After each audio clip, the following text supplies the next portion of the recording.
Hello and welcome to the news on the hour on NTA International.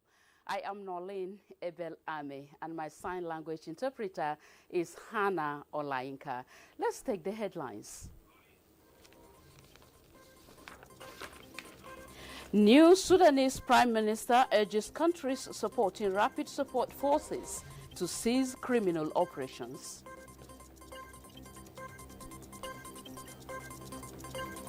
Scientists advocate stronger support for protecting Nigeria's plant genetic heritage.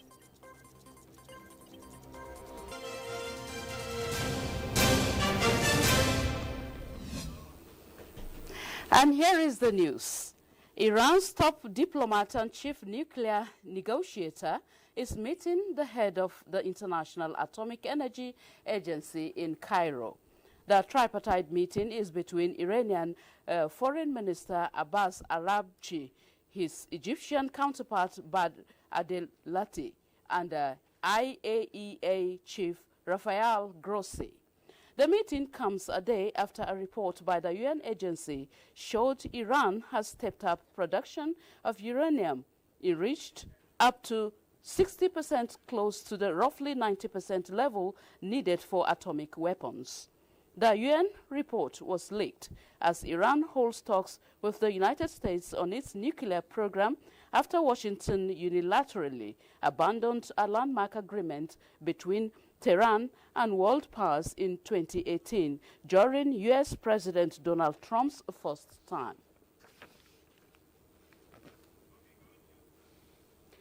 Polish presidential candidate Karol Nawrocki, backed by the main opposition Law and Justice Party, won the election as Poland's next president. Kolon Mohammed tells us more. Nationalist opposition candidate Karol Nawrocki narrowly won Poland's presidential election. Results on Monday showed he delivered a major blow to the centrist government's effort to cement Warsaw's pro-European orientation.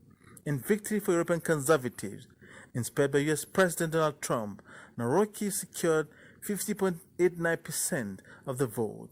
Election Commission data showed an outcome that presages more political gridlock, as he is likely to use his presidential veto to thwart Prime Minister Donald Tusk's liberal policy agenda. Tusk's government has tried to reverse judicial reforms made by the previous nationalist law and justice government, but current President Andrzej Duda has blocked its efforts, a pattern Nawrocki is likely to follow. Nawrocki's rival, Trzaskowski, the liberal Warsaw mayor who was standing for Tusk's ruling Civic Coalition, got 49.11%, the data showed. Both candidates knew the direction the polls may take immediately after the publication of exit poll on Sunday that showed the results would be very close. Nawrocki, a historian and former museum director, has been the head of the Institute of National Remembrance, a state research body, and now the president of Poland. Kolon Mohammed, NTA News. And elsewhere, Chilean President Gabriel Boric announces that a prison housing inmates convicted of human rights abuses during the 1973 to 1999 military dictatorship of Augustus Pinochet will be converted to a common penitentiary.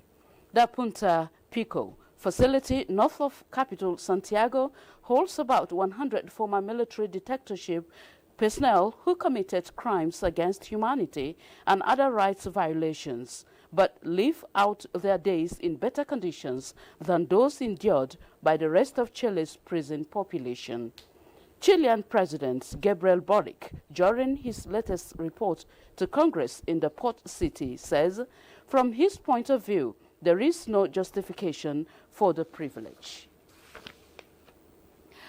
Newly appointed Sudanese Prime Minister Kamel Idris has urged countries supporting the rapid support forces to seize criminal operations.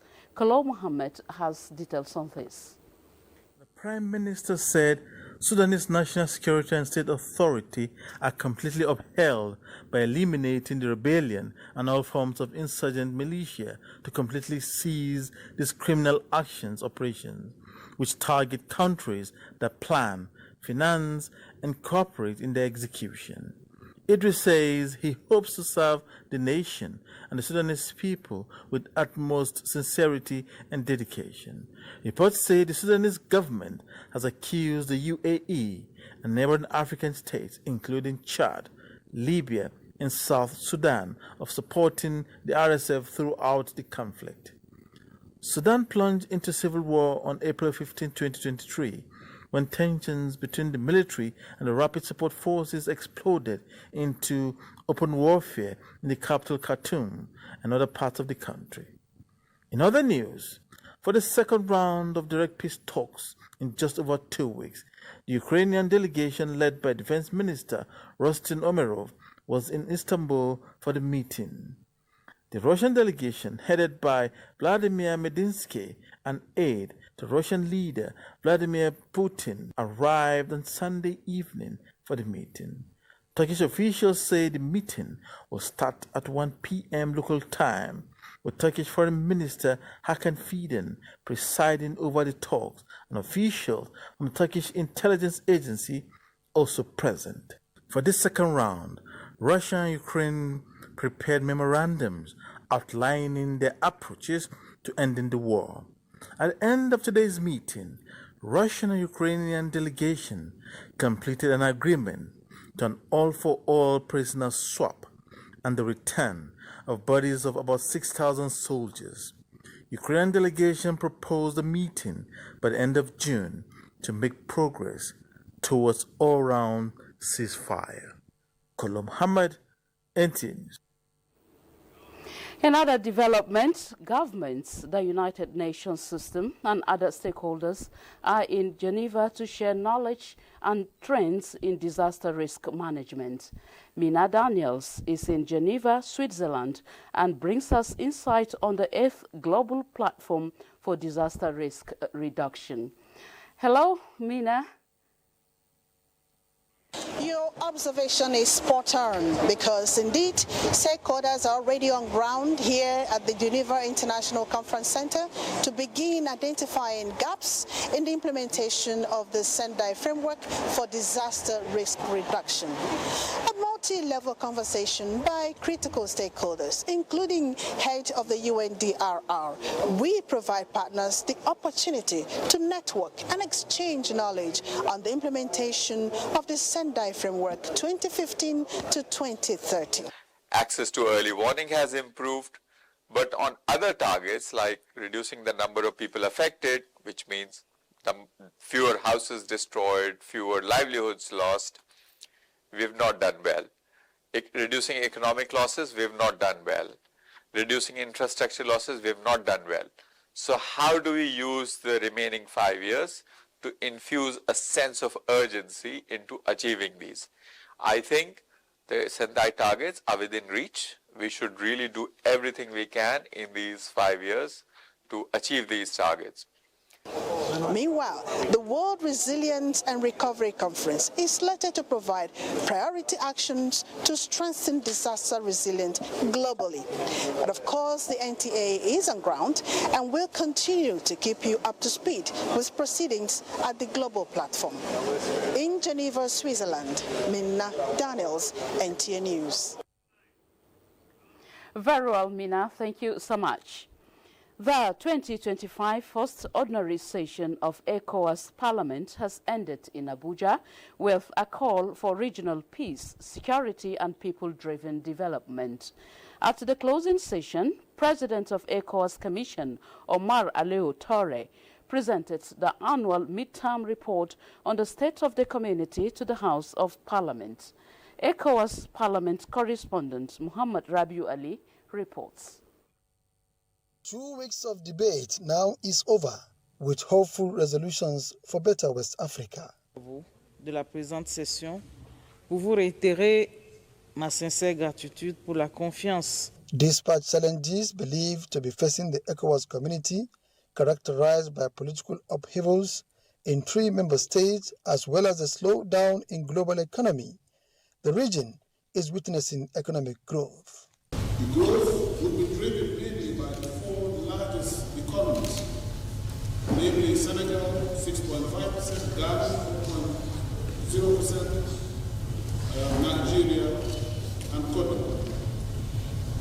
Inflationary pressures in ECOWAS is expected to ease slightly in 2025 to 19.7%, compared to 24.8% in 2024. Other key areas in the year under review include the restoration of democratic transition in Guinea, operationalization of ECOWAS standby force to fight terrorism, single currency program, and promotion of common market and private sector development in the region.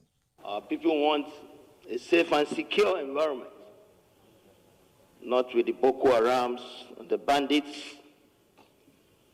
and Israel from the Sahel. We have been told that countries do not fully respect their commitments to pay the community levies. The state legislature amended its rules of procedures to adapt to current realities and improve transparency in decision-making process. In Abuja, Muhammad Rabiu Ali, NTA News. And turning to judiciary, the Judiciary Staff Union of Nigeria, JUSUN, has embarked on industrial action with the Federal High Court chapter, locking out judges, lawyers, staff, and litigants from accessing the court premises. This followed the indefinite strike declared by its national body over the alleged government's failure to implement salary adjustment based on the new minimum wage of 70,000 naira and the payments of wage awards. At the Federal High Court headquarters, located along the Shehu Shagari Way in Abuja, all the entrance gates into the high-rise building were under lock. The Court of Appeal and the FCT High Court in Maitama have been placed under lockdown with a banner labeled "JUSUN on strike" hung on the gate.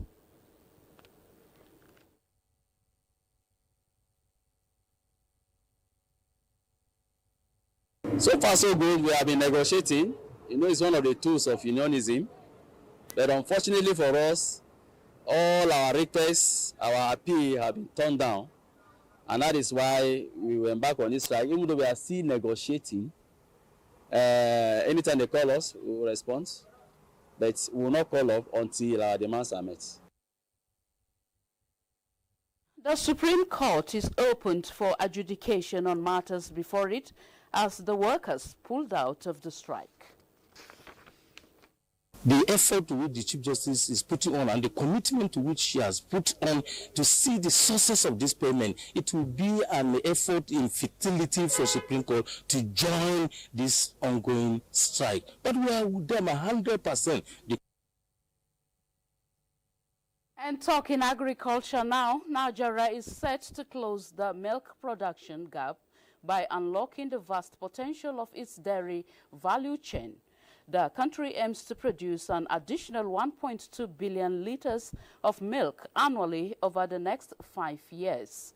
Currently, Nigeria produces about 600 million liters of milk per year. However, key stakeholders are pushing a new narrative, one that seeks to transform the dairy sector into a more productive, resilient, and inclusive industry. At a dairy conference held in Abuja, the Minister of Livestock Development, Idi Mukhtar Meha, emphasized that the efforts to strengthen the sector are collective, framed as building blocks for national development. We are not threatening any global player. The sky is big. We will not clash. We just want to take our rightful position. Our goal is ambitious, but achievable. To double Nigeria's milk production from 600,000 metric tons to 1.2 million metric tons in the next 5 years. And they have really demonstrated strong commitment to local sourcing, capacity building, and dairy infrastructure. So the EU is collaborating with them and the broader ecosystem to deepen their engagement by developing more sustainable growth pathways. event also featured exhibitions by key players across the dairy value chain, showcasing innovations, products and initiatives aimed at boosting local milk production and processing.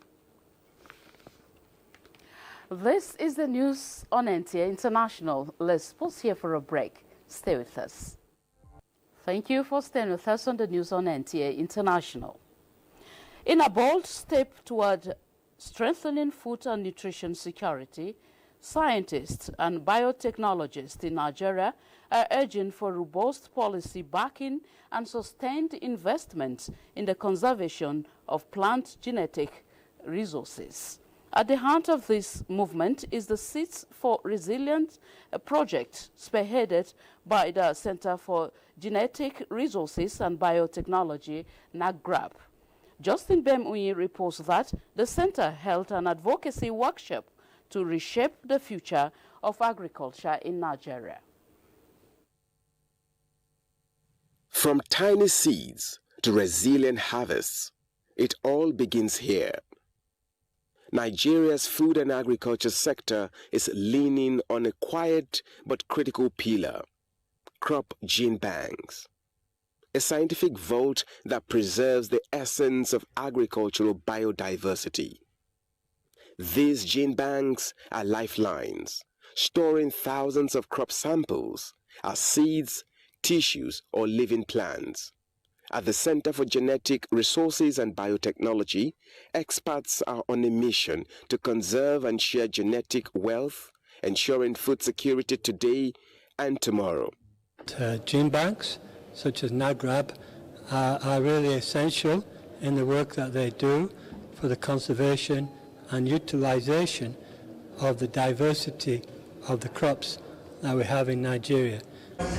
At a high-level advocacy workshop in Abuja, stakeholders gathered to sound the alarm and offer solutions.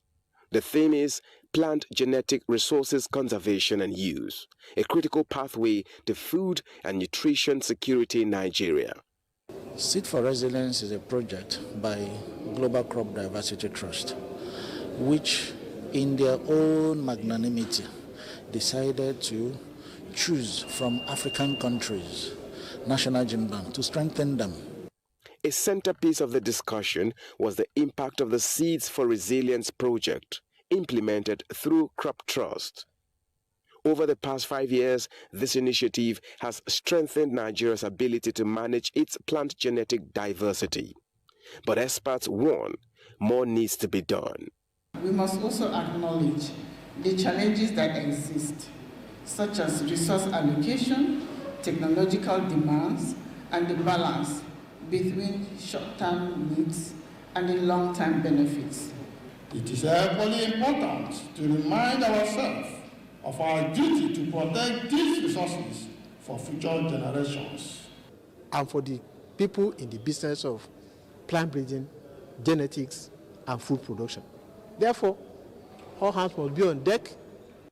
And going forward, stakeholders hope to build stronger collaboration, sustain the gains of the Seeds for Resilience project, and embed genetic conservation in the core of national agricultural policy.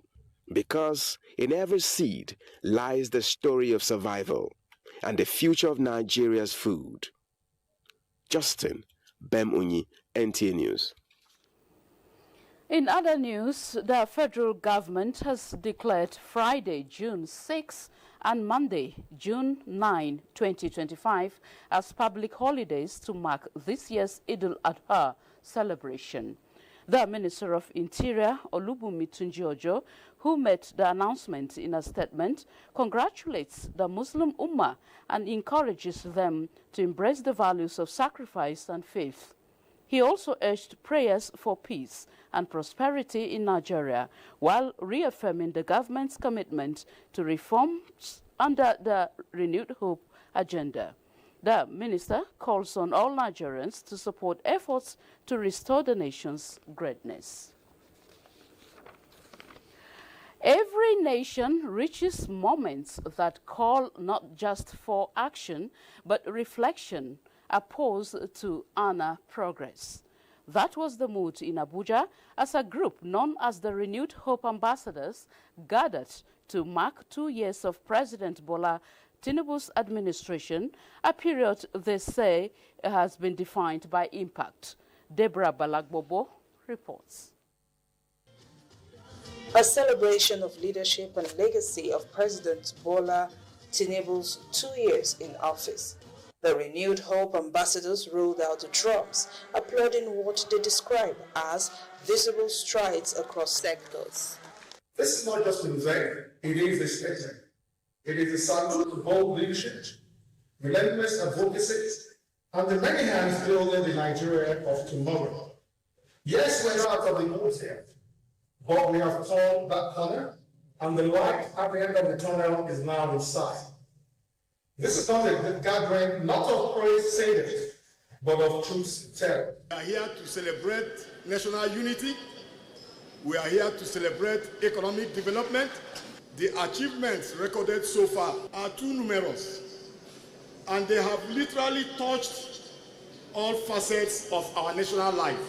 In just 2 years, we have seen the wheels of reform turning boldly and deliberately from the decisive removal of fuel subsidy to the unification of the exchange rates, from the revitalization of critical infrastructure to renewed hopes in education, healthcare, agriculture, and sustainable economic growth and the development that this administration has dared to take.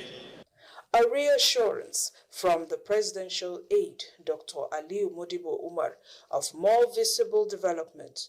It was a time of goodwill messages and light entertainment, all in the spirit of the Renewed Hope agenda. In Abuja, Deborah Balagubu, NTA News. And talking security, Nigerian Air Force has successfully neutralized over 20 armed terrorists and destroyed more than 21 motorcycles during an air interdiction operation in Zamfara State. The operation, carried out in the general area south of Maigalma in Maru local government area, was aimed at halting a planned large-scale attack on vulnerable communities by armed bandits.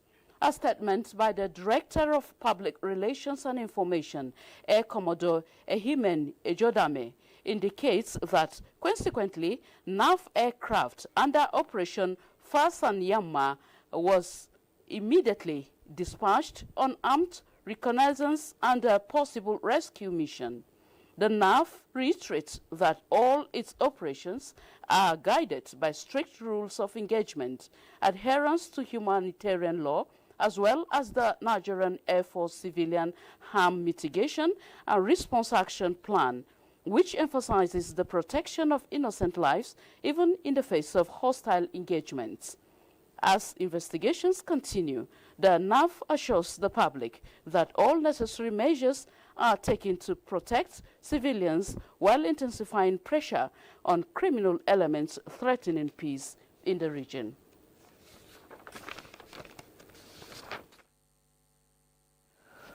Omobolanle Akinyemi Obe has taken over the mantle of leadership of the National Senior Citizens Center.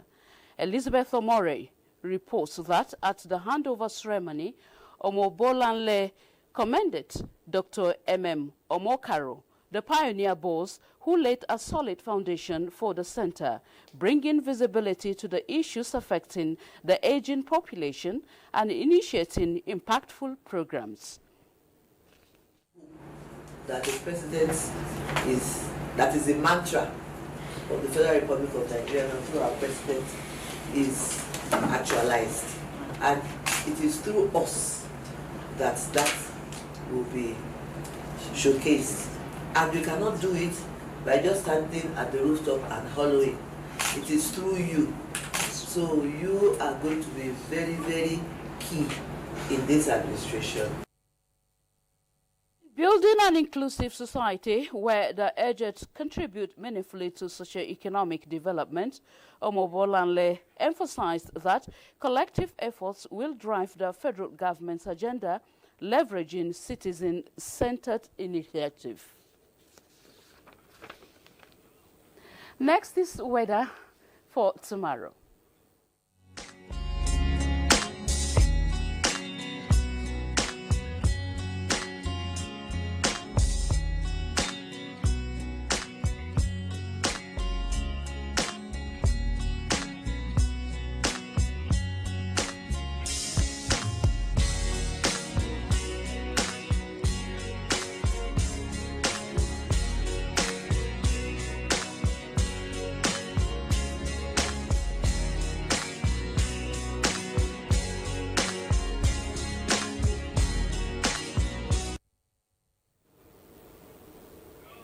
The weather report there concludes the news on this hour. Thank you so much for watching. I am Nolin Ebel Ame, and my sign language interpreter has been Hannah Olainka. Bye for now.